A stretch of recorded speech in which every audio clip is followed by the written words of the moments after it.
maanta waa maalin kale oo qiimo ku leh taariikhda qarankeena. waa maalin kale oo aynu gudanay waajib dastuuri inagu wada ahaa.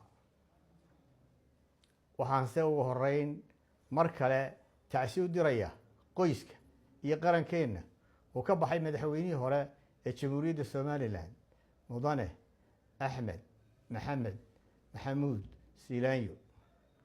maadaama uu dalku ku jiro tacsi qaran geerida madaxweynaha, waxaa waajib ah inaanay jirin wax kasta oo muujinaya damaashaad iyo dabaaldega natiijada doorashada lagu dhawaaqay. taa beddelkeeda aynu u ducayno marxuumka, isxasuusino taariikhdiisii dahabiga ahayd iyo qiyamkiisii fiicnaa ee uu qarankeenna ku soo hoggaamiyey. walaalayaal, waxaynu joognaa maalin aynu dhammaanteen waajib inagu tahay inaynu qarankeenna horusocodkiisa u midowno. ma jirto annaga iyo idinka ee maanta hadalkeennu waa innaga, waa muwaadiniinta qaranka jamhuuriyadda Somaliland oo midaysan. doorashadani may ahayn mid lagu kala sarreeyo guulaystayaal iyo laga guulaystayaal. waxay ahayd doorashadii walaalaynta, midaynta iyo horu u dhaqaajinta qaranka jamhuuriyadda Somaliland. dhammaanteen waa aynu guulaysanay. qaranka jamhuuriyadda Somaliland ayaa guulaystay. madaxweyne biixi ayaa guulaystay oo shaqadiisii ballaadhnayd ee doorashada ee dastuuriga ahayd iyo waajibkiisii si qurux badan oo wanaag ku jiro u gutay. waxaan mar kale iyo marar dambe oo muwaadin kasta ugu bishaaraynayaa inay farxad iyo niyad wanaag ku heli doonaan xuquuqdooda oo ay u siman yihiin, calankooda hoostiisana ku midaysnaan doonaan, iyagoo aan dhibane u noqonayn aragtidooda siyaasiga ah iyo afkaartooda shakhsiga ah. waxaa fursaddan uga faa'iidaysanaya inaan si gaar ah ugu mahadnaqo madaxweynaha jamhuuriyadda Somaliland iyo xukuumaddiisa oo dalka ka qabtay doorashadan qiimaha iyo sharafta badan inoo yeelaysa. waxaan u mahad celinayaa komishanka doorashooyinka qaranka oo hanaanka doorashadan u qabtay si xilkasnimo iyo karti ku dhisan tahay, una maamulay doorashadan qabashadeeda. shirguddoonka iyo xildhibaanada baarlamaanka dalka ee shuruucda lagu maamulayo doorashooyinka inoo diyaariyey.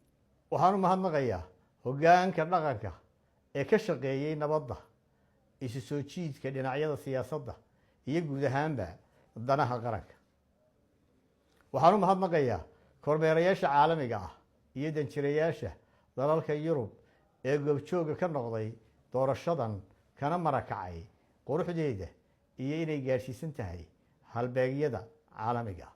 waxaan u mahadnaqayaa madaxda iyo taageerayaasha isbahaysigii isu kaashaday in dalkan isbeddel dhabdoon ka dhaco oo ugu horeeyo xisbiga ka ah, ururkii barwaaqo, ururkii tala wadaag iyo ururkii shacabka. waxaa kale oo aan u mahadnaqayaa mas-uuliyiinta, howlwadeennada iyo guud ahaanba muraaqibiinta xisbiga wadani ee ka shaqeeyey doorashadan quruxda badan. waxaan u mahadnaqayaa boqolaalka kun ee muwaadiniinta ah ee codkooda siiyey isbeddelka. waxaa intaas ka sii mudan oo aan u mahadnaqayaa guud ahaan muwaadiniinta qaranka jamhuuriyadda Somaliland ee sida ilbaxnimada iyo nabadgelyada leh u gutay waajibkooda dastuuriga ah ee doorashadii isku sidkanayd, taasoo nabar ku noqotay nacabkeenna, farxadna gelisay qof kasta oo damiirkiisu fiicani farayo inuu bogaadiyo wanaagga iyo horumarka Somaliland. walaalayaal, codkiinu qiimo kuma laha cidda aad siiseen awgeed, balse waxa uu qiimo ku leeyahay inuu qurxiyey dimuqraadiyadda iyo quruxda dowladnimadeenna. mar kale ayaa dunida u caddayseen waxa ay Somaliland tahay iyo mustaqbalka ifaya ee ay hiigsanayso. walaalayaal, dhammaanteen aynu isu wada cafinno, aynu hore u soconno, aynu isu wada hambalyayno guusha aynu wada gaadhnay, aynu wada jir u dhisno qarankeenna, aynu isu kaashanno sidii aynu ubadkeenna mustaqbal wanaagsan ugu samayn lahayn. ugu dambayn, waxaan bogaadinayaa saddexda xisbi qaran ee jamhuuriyadda somalilan u soo baxay ee waddani kaah iyo kulmiye. allaha barakeeyo somalilan iyo dadkeeda. somalilan ha guulaysato. somalilan ha badhaadho. somalilan nabad iyo horumar ha ku waarto.